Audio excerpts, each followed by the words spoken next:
Okay, guys, so we're going to go over Lab 42, which is the lymphatic system. So here are your learning objectives. You can read that on your own, and let's get started. So the lymphatic system is this vast collection of cells and biochemicals that will actually travel in your lymphatic vessels.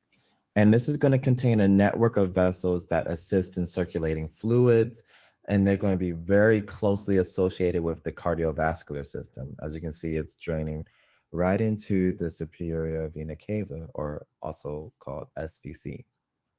And there's three functions of the lymphatic system. It's really used to transport any excess fluids away from your interstitial spaces and return it to the bloodstream, as well as absorb any liquids from your digestive system and transport them to the bloodstream and defend the body against diseases. The term immune system actually refers to the fact that many cells of the lymphatic system provide both defense against disease and permanent immunity against future infections. So here is the pathway for the lymphatic system. So you're going to go from the lymphatic capillaries, as you can see up here, down to the lymphatic vessels. From the lymphatic vessels, it's going to go into the lymph node.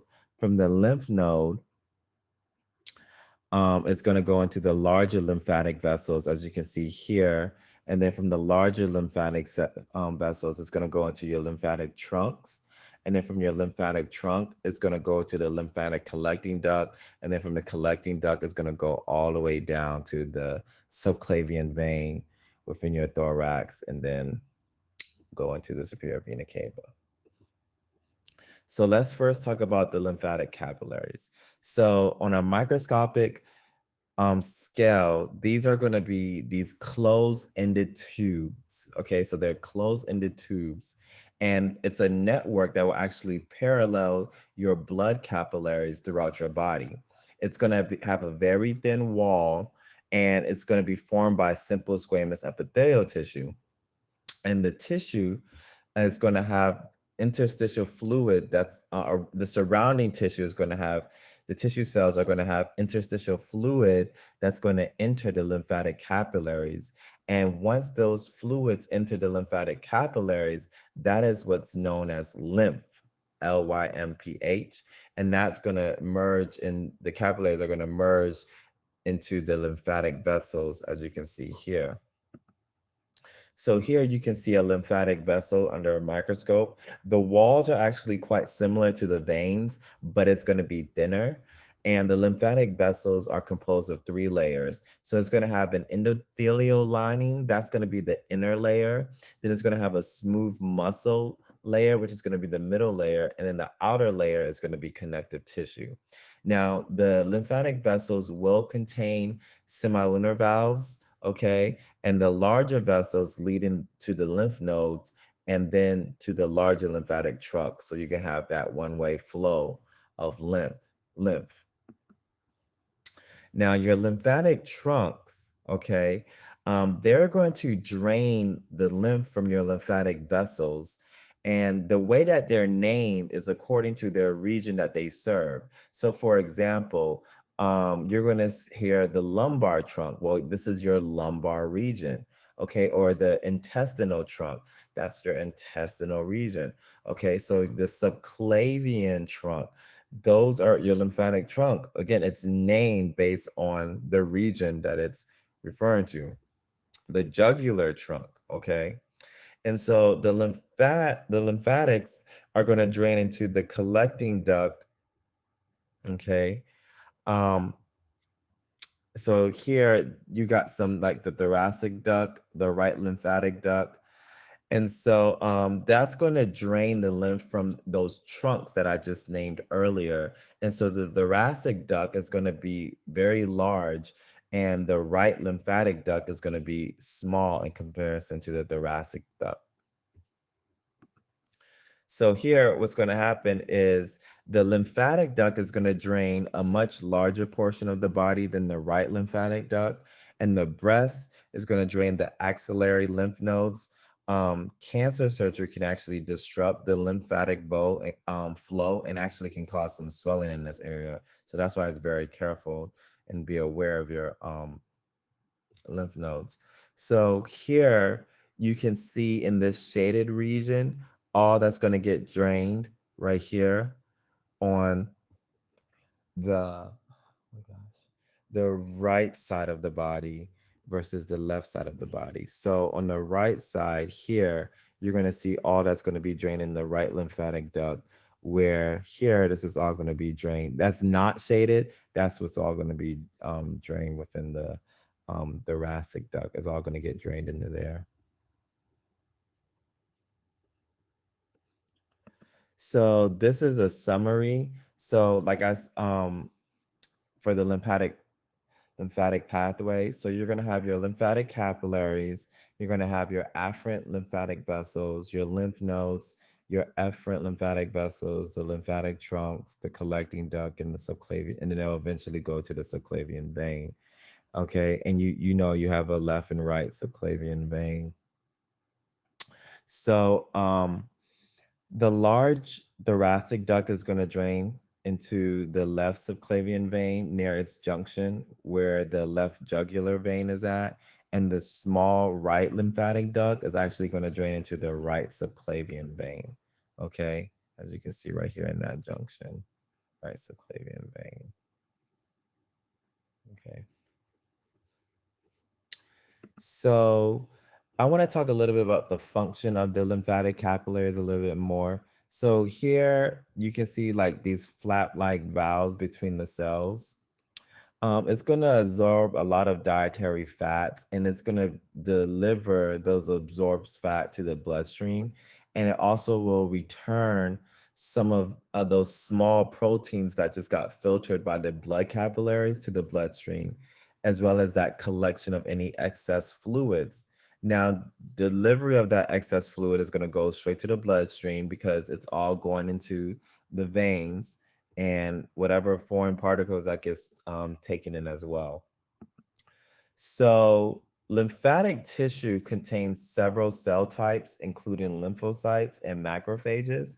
And so you have MALT and you have lymphatic organs. So when you hear MALT, that stands for mucus associated lymphoid tissue. And that basically means you're going to have these unencapsulated lymphatic tissue of the digestive system, respiratory system, urinary system, and reproductive tract. So the tonsils and the appendix are going to be considered MALT. They're going to be composed of lymphatic nodules.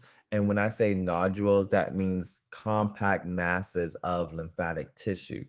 The Peyer's patch is another example.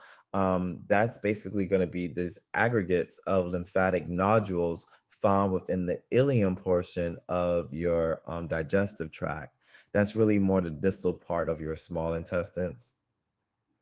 And then the lymphatic organs, those are going to basically consist of encapsulated lymphatic tissue, like your lymph nodes, the thymus, and the spleen. Okay, so here's your lymph nodes. And your lymph nodes are usually going to, like, it's like a bean shape, like less than 2.5 centimeters long.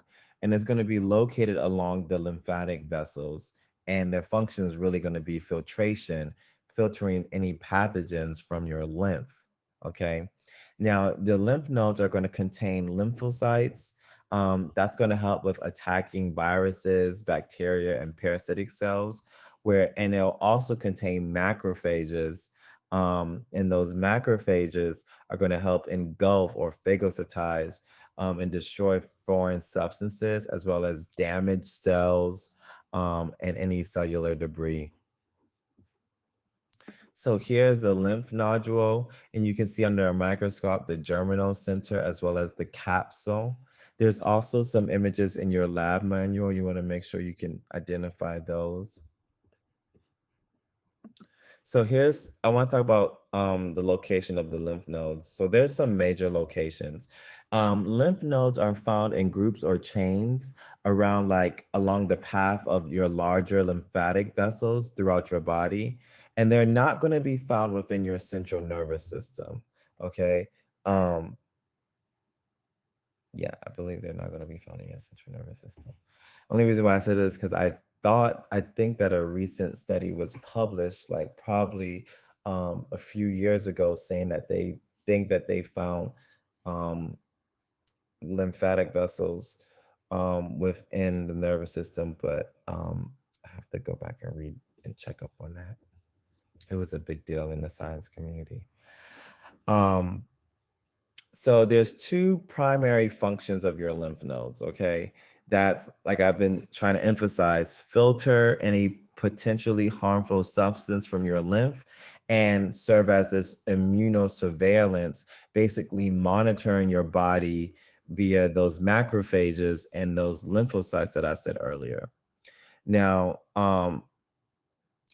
the lymph nodes are going to be the center for the lymphocyte production, but also keep in note that your red bone marrow as well is going to be a place for lymphocyte production. And lymphocytes can actually attack various pathogens within your lymph nodes. And the macrophages, like I said, will engulf and phagocytize. So they're really named based on their region. So axillary region, the cervical region, thoracic region, pelvic region. Sometimes when you're fighting off an infection or you're sick, sometimes these lymph nodes will actually swell up. And so, depending on where that infection is more localized at, you might have some swelling in that region. So the thymus, as you can see right here, is this soft bilobed gland, and it's going to be within the mediastinum, and it's divided into lobules. And those lobules will contain the lymphocytes derived from your progenitor cells within your red bone marrow. Okay, most of the cells are inactive, and they're going to be called thymocytes. And some of those cells will actually mature into these functional T cells, or also known as T lymphocytes. And when they leave the thymus, that's when they're going to help in providing immunity. You're going to have hormones in the thymus that's going to be made as well. And that's what's going to help stimulate the maturity or maturation of the T cells or those T lymphocytes. Now, the thymus is actually large in infants and early childhood, but as we grow older and mature, it actually shrinks at puberty. So it's going to be small in adult, and in elderly, the lymphatic tissue is actually replaced by adipose and other connective tissue.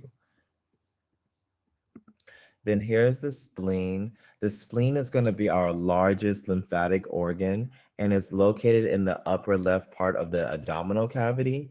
It's going to resemble like a large lymph node, and it's going to contain like a lot of venous sinuses filled with blood. And there's two tissue types. We have the white pulp. Okay, as you can see here, that is going to be our lymphocytes.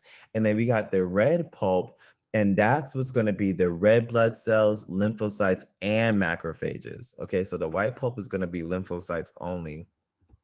And the spleen is going to help with filtering blood, like the lymph nodes will actually filter the lymph.